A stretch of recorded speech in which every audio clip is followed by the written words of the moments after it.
that Anders Sorensen shouldn't be the head coach for the Chicago Blackhawks. I think tonight's loss against the Pittsburgh Penguins kind of sealed the deal on that. That was a terrible game. And it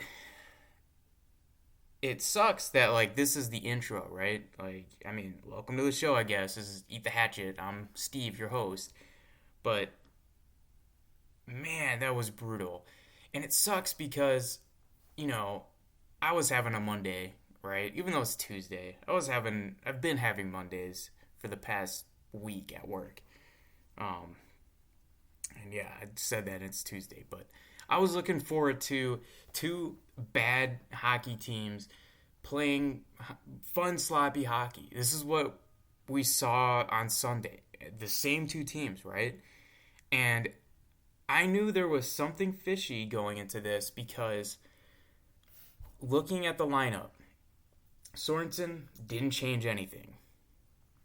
The Penguins, Mike Sullivan, he didn't change anything either. He was the one that lost. But a lot of the scoring opportunities that came on Sunday's game actually came from the Penguins. Yes, the Blackhawks did have some good scoring chances, but I think Sullivan kind of saw through the cracks in the Blackhawks defense, which there isn't any, and Spencer Knight had a very solid game, which prevented a lot of those goals that Pittsburgh could have scored on Sunday from going in.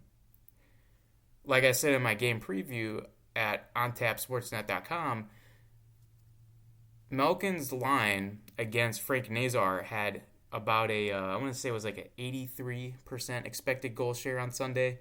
So I think there was, Sullivan kind of knows his shit. So he knew, he probably didn't have to play around with much. Sorensen, on the other hand, looking at Sunday's win, which was fine in its own right, he could have made adjustments, right? Would things have changed? I don't know. I really don't. And we'll get to some of the mistakes and stuff. This is brutal. My brain's fried just because, so just to give you a little background on how I usually do these, because I don't live in Chicago anymore. The time zone that I live in, it usually allows me to watch the game later in the day. Well, I guess what I mean by that is usually while I'm commuting home, the games are usually starting. And that makes it so that I just kind of watch the game whenever I want in the evening. Yes, I'm a psychopath. But,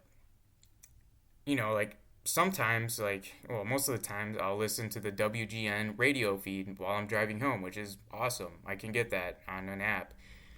And then I watch the game and, whatever. Sometimes I like to surprise myself and just kind of see what's going on. So today I thought, hey, Blackhawks, they played a sloppy game against the Penguins on Sunday. There's a good chance they could lose today, but at the same time, I'm expecting, something cool to happen, right? Maybe we get a Rinzel goal. Maybe Levshinov scores his first goal. And so I rode the whole way back, not listening to the radio, just listen to podcasts, and then I see that it's 5-0 and the game's ending. So, and I still watch this from the start and knowing very well how bad this team played. So let's kind of take it from the top, right? I'm kind of just spitballing off the top of my head. So the first period wasn't bad. The Blackhawks kind of actually had a decent start. Actually, Sam Rinzel almost scored his first goal. He hit it off I want to say it was the top of the crossbar, and it almost went bar down. But that obviously didn't end up happening. And I thought Rinzel looked excellent in that first period. It was exciting to watch. And you saw a little bit of what was reminiscent of Sunday's game take place. And then towards the end, Korchinski takes his second penalty of the game, which was, kind of soft. Actually, I think from trying to remember, he got called for tripping and sent, I can't remember who it was, he sent the Pittsburgh player into flying into Spencer Knight. So, yeah. But the Penguins, they would go on the power play. They would score like right away. I want to say it was Sidney Crosby. I think that was the only power play goal. But and then Levchinov, like shortly afterwards, he actually had like a really good look in the offensive zone. So like, I say that because like I don't think that goal was as deflating as like you would think. Now, shortly before the power play, the Penguins did get a lot of shot attempts on Spencer Knight. I guess attempts aren't on it, but you know what I mean. So like the momentum was kind of going in Pittsburgh's favor going into the second. But like I just don't understand what happened in that first intermission, because like it's cliche to say, but the team that was in the second period and the rest of the game for that matter was totally different from what we saw in the first period, what we saw on Sunday. And like I'm looking at the shot chart. I'm gonna download this thing because I'll probably include this in the show notes.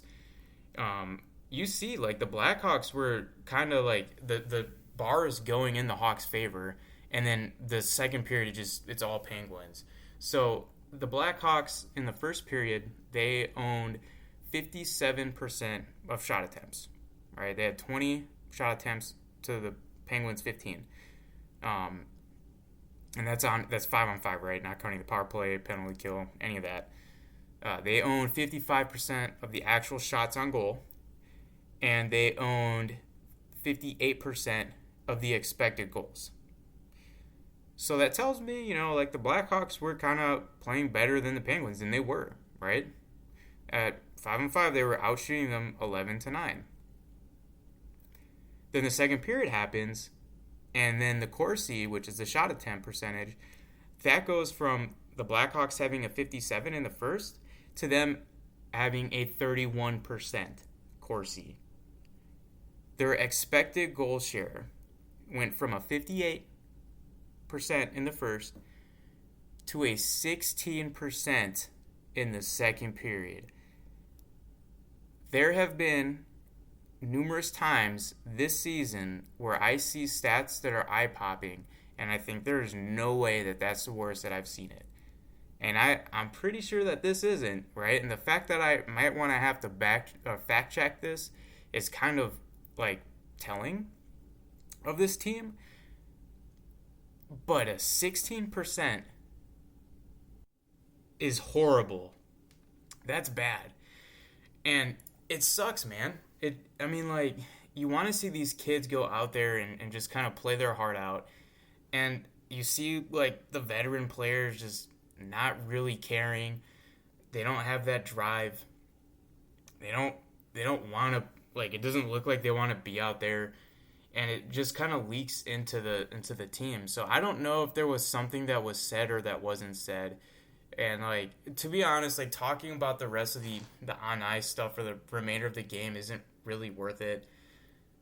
Tomorrow in my game recap for ontapsportsnet.com, I'm probably going to break down some of the, like, defensive system stuff. Like, not that it's even worth it, but, like, I just do want to make a point with some of this stuff, right?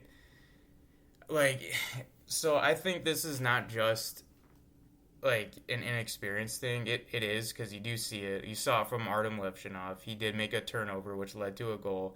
You heard his teammates yelling at him on the ice to like back up during certain plays, which, by the way, there was like 3 people watching this game live, so I think you could hear everything on the ice. But like, there's inexperienced things that'll show up, and then there's systematic or systemic things, however you want to say that word, I don't know. Like, for example, like the Blackhawks, they play a hybrid defensive zone coverage, right? So what they do is on the strong side of the puck, they'll play a man-on-man defense. The weak side, they play more of a zone. And whenever the puck goes below the goal line, you will often see both defensemen pressure the puck carrier. Now, sometimes like it looks like it could be an inexperienced thing because you don't want to do that ever. And this is something I've noticed with Luke Richardson. It's not just Sorensen. And Sorensen has said that he wants to keep the systems the same as Richardson does because that like this was when he was a head coach in Rockford, but he said that because it's easier to transition to the NHL, so he plays the same way. But to say like you see these two defensemen pressure the puck carrier, that leaves the low forward, which is usually sometimes the center, sometimes it's the wing. It's kind of depending on who's the closest to the puck, but that's why we call it the F1. But so the F1, the lowest forward is usually kind of protecting the net front, but not really, right? Because he's kind of in the slot, and he's usually getting ready to get the puck out or collect like a rebound or a loose puck and just like one touch pass it to one of the wingers. But tomorrow I found like a good example of it working, so I'm gonna try to find a clip of that. I time-stamped it, but that being said, like it's just like a combination of both like inexperienced, bad defensive systems, which I don't think it's not just on the head coach, right? It's the coaching staff, right? Like Kevin Dean, right? He's in charge of the defense, so like it's not all on Sorensen. I think this summer it's not just Sorensen that needs to go. It's the whole coaching staff.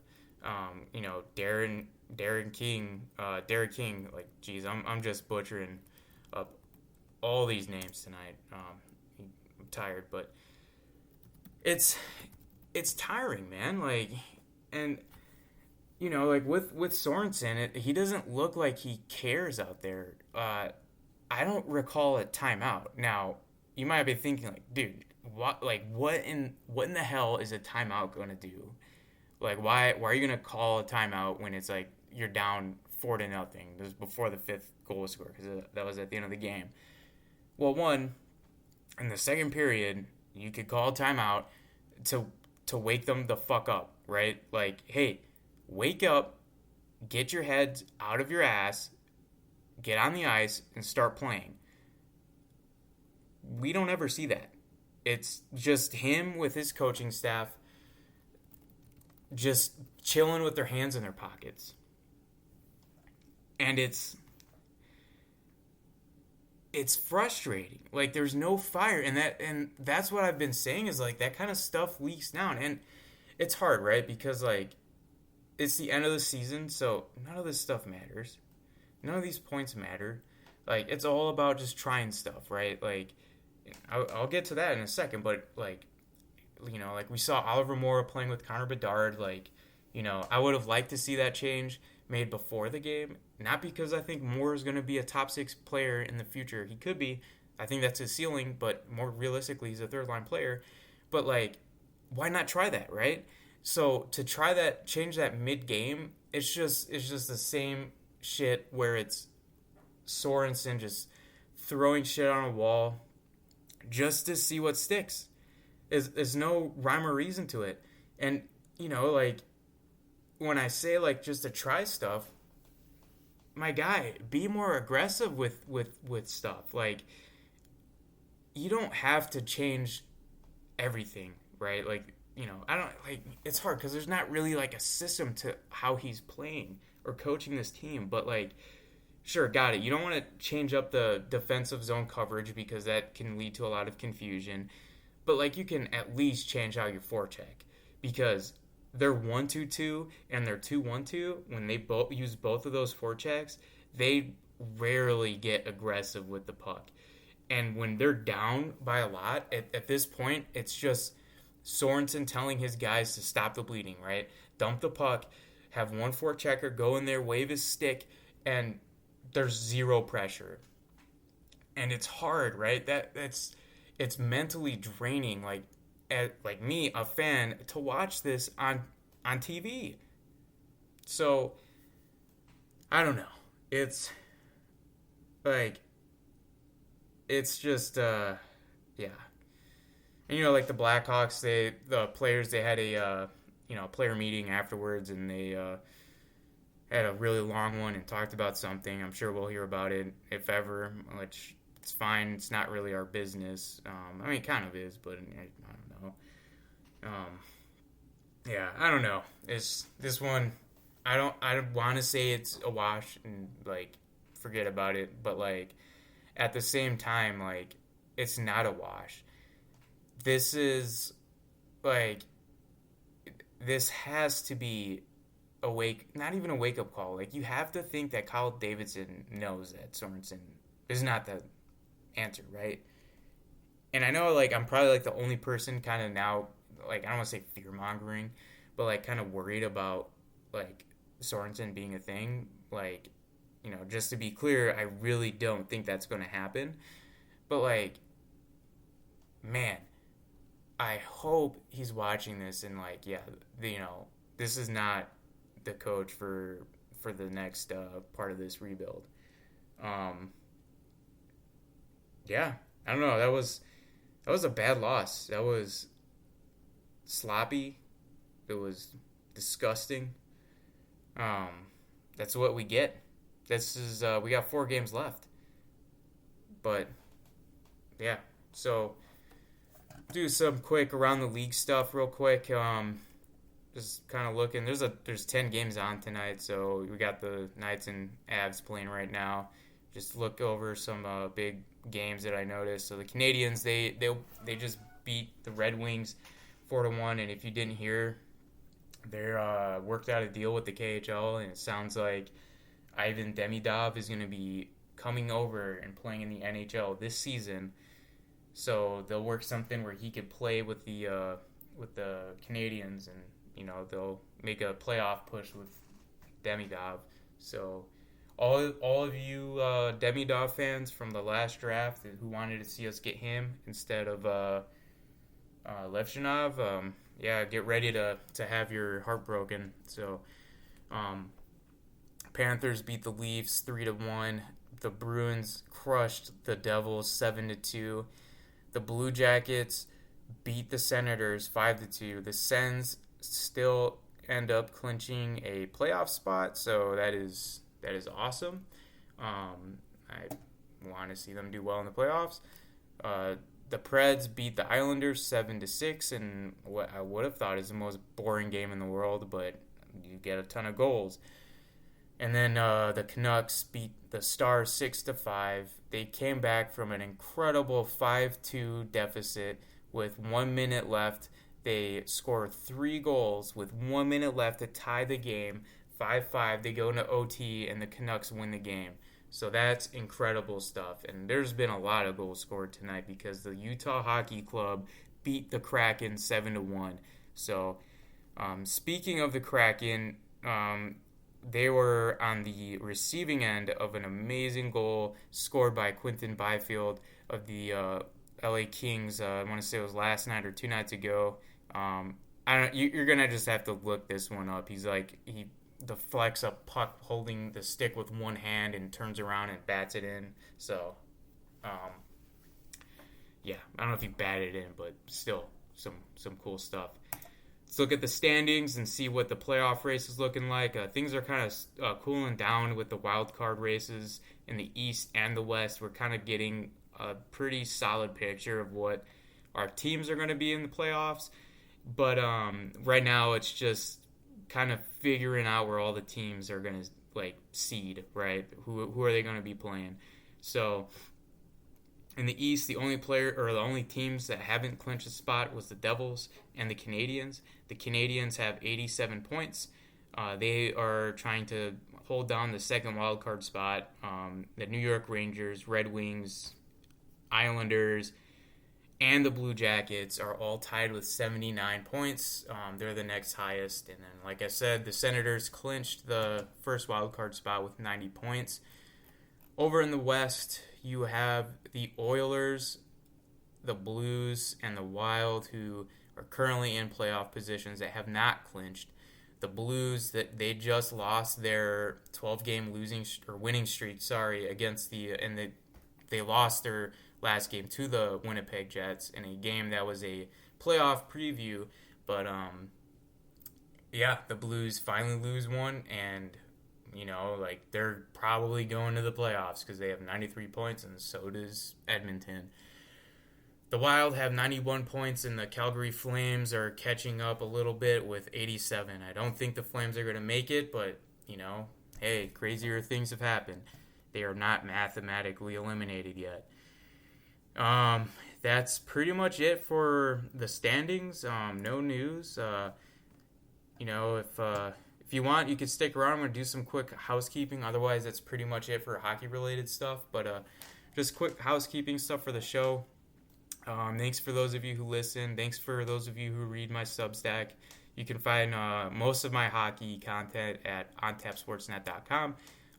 The Substack is kind of like, it started off as my main hockey blog, but once I started writing for OnTap Sports, that's been my primary main focus. This is all just bonus stuff. Like I said before, this podcast is just me practicing podcasts, so I can stop pissing people off when I say but if there's something you guys want, just let me know. I'm going to be shooting off a poll in my Substack. If you subscribe to it, you'll get an email where I'm basically just kind of trying to figure out what I want to do next with this thing. Substack is a weird platform because it's very pushy on payments and subscribers and all that, but I want to try to do some cool stuff for the Blackhawks or Blackhawks content. Obviously, most of my stuff is going to be for OnTap Sports. Game recaps are possibly going to get moved to the Four Feathers podcast next season. We'll see. That's a maybe, but during this off season, you probably hear from me every now and then just for news stuff. I might cover the playoffs. I might not. We'll see. Maybe just take a break from all this stuff. But, we'll just kind of trying to figure out the way ahead for the Substack because, it's a little dry out there. It's kind of tough to keep it going if there's no interest in it. I'm probably just going to end up putting it on hold and just completely focus at OnTap Sportsnet. But I'll probably just keep doing this podcast just to practice because I'm not going to lie, this is a little bit more fun than I thought as I continue to ramble on. But, yeah, thanks for listening. That's pretty much it. That's all I got. Enjoy your night, and let's go home.